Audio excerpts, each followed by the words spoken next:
الحمد لله نحمده ونستعينه ونستغفره نعوذ بالله من شرور أنفسنا ومن سيئات أعمالنا من يهده الله فلا مضل له ومن يضلل فلا هادي له أشهد أن لا إله إلا الله وحده لا شريك له وأشهد أن محمدا عبده ورسوله صلى الله عليه وسلم لا نبي بعده اللهم صل وسلم وبارك على محمد وعلى آله وأصحابه ومن تبعهم بإحسان إلى يوم الدين.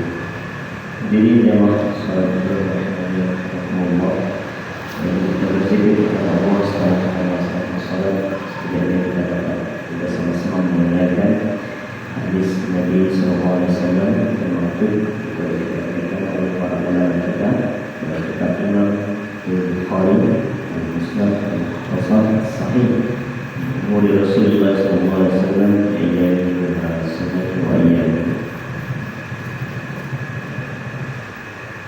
hadis yang ke-14 tidak boleh mendahului Ramadan dengan berpuasa 1 atau 2 hari.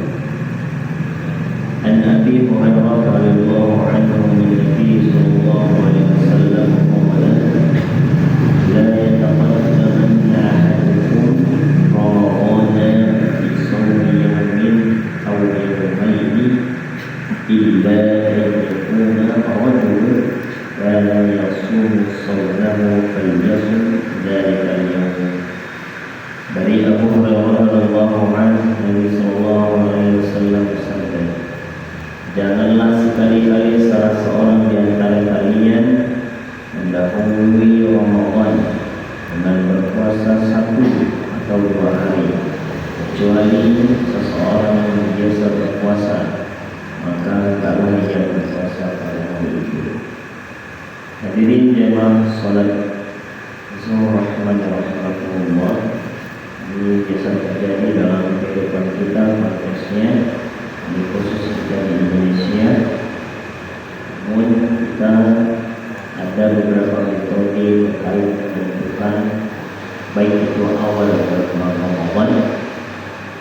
Pertama dengan cara tahun yaitu hilal, kedua dengan hisab. Maka kalau kita sudah lalu itu ada beberapa kali sebelum dari konteks ini, maka ini yang ditakutkan oleh Nabi SAW.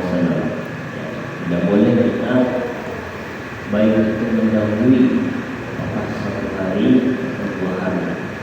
Jadi jemaah salat rahimahullah, Allah Subhanahu wa taala berfirman dalam surah Al-Baqarah terkait dengan hilal. Yas'alunaka 'anil ahillah qul hiya mawaqitu lin-nasi wal hajj wa laysa al-birru an ta'tul buyuta min zuhuriha walakinna al-birra man ittaqa wa atul buyuta min abwabiha wattaqullaha la'allakum tuflihun. Orang-orang Quraisy, orang-orang awal-awal Islam juga sering bertanya-tanya tentang kapan hilal, kapan hilal. Apalagi dulu belum secanggih kita pada zaman sekarang ini. Kalau kita pada hari ini sudah ada yang memiliki hisab, zaman sudah canggih, itu lewat saja sedikit derajatnya sudah kita cukup masuk kepada bulan ataupun akhir dari bulan itu. Hanya perbedaan pendapat bagi khusus kita di Indonesia, syarat dari Indonesia mungkin harus lewat dari beberapa derajat. Ini yang penting, kita tidak boleh memiliki pendapat sendiri. Ini berbahaya.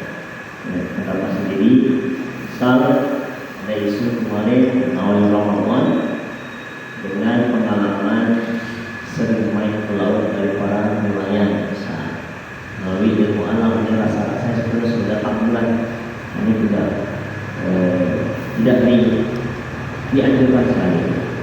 Kenapa? Karena dia memiliki pendapat sendiri, tidak ada dalil. Sementara kita di bawahnya ada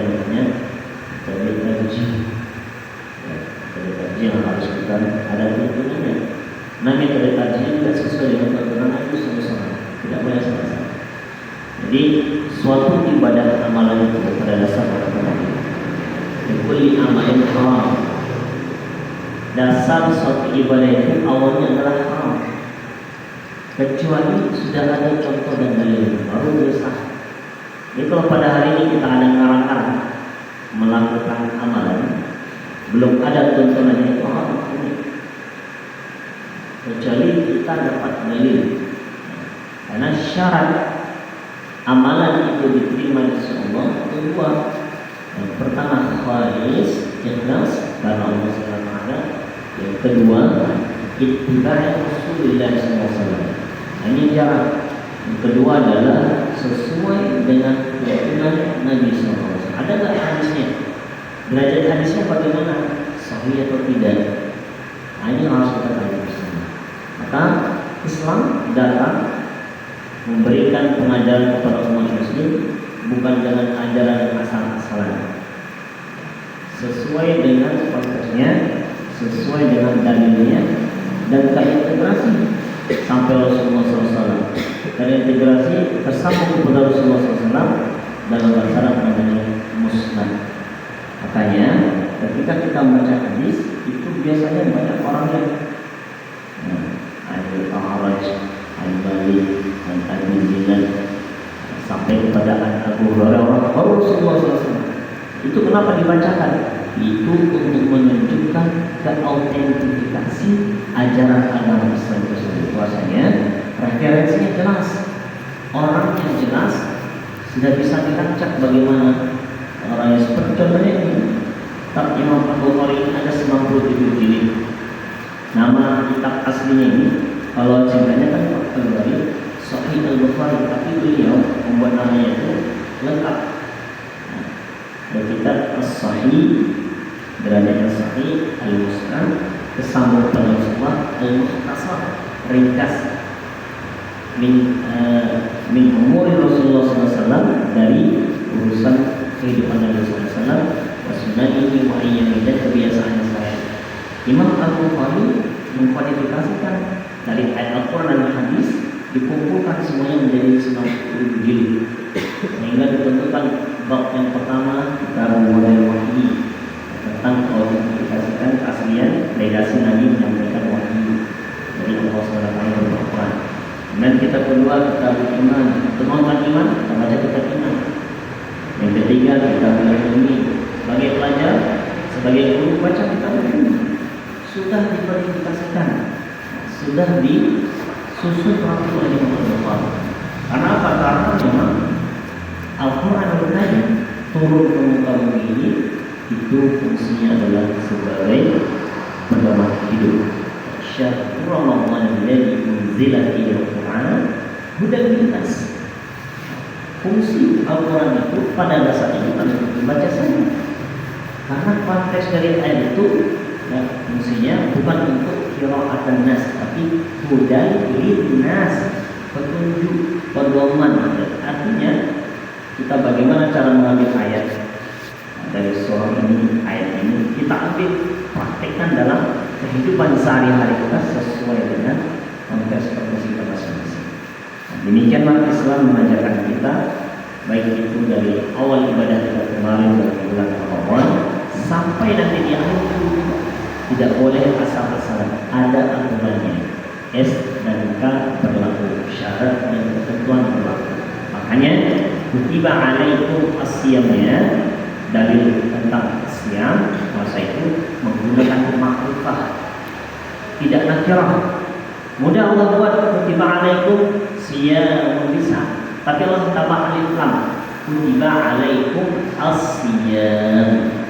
Kepala ulama takdir, ternyata puasa ini bukan puasa asal-asalan, syaratnya tertentu, waktunya tertentu, selesainya pun tertentu, ada aturannya. Cara melaksanakannya pun tertentu, tidak asal-asalan.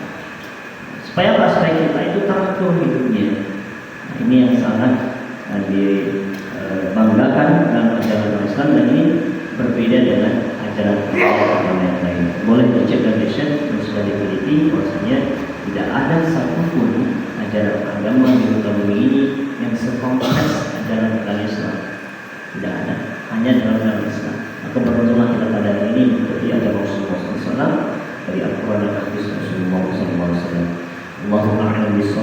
mudah-mudahan kiranya bermanfaat. Subhanallahumma wa bihamdika asyhadu an la ilaha illa anta astaghfiruka wa atubu ilaik. Assalamualaikum warahmatullahi wabarakatuh.